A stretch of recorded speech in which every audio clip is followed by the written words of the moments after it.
Hi, this is Vizi Pro 3 channel. In today's video, I will show you how to turn off screen flash when the sun alert occurs on your MacBook. Before you get started, don't forget to subscribe and turn on the notification to keep you updated about this channel. So let's go. Have you ever missed an important notification on your Mac? You can set up so many different notifications that sometimes one slips by.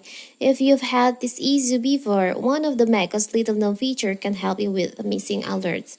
On my previous video, I will show you how to turn on the flash screen alerts on your MacBook. And now, what if you want to turn this off? It's so simple. You can just open your system preferences and go to accessibility.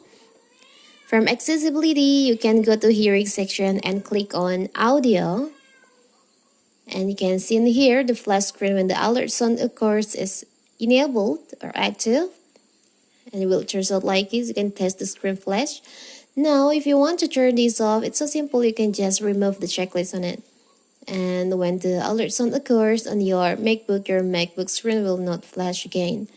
It's so simple, right? So that is how to turn off screen flash when the sun alert occurs on your MacBook. Don't forget to like and subscribe and turn on the notification to keep you updated about this channel. Thank you and see you.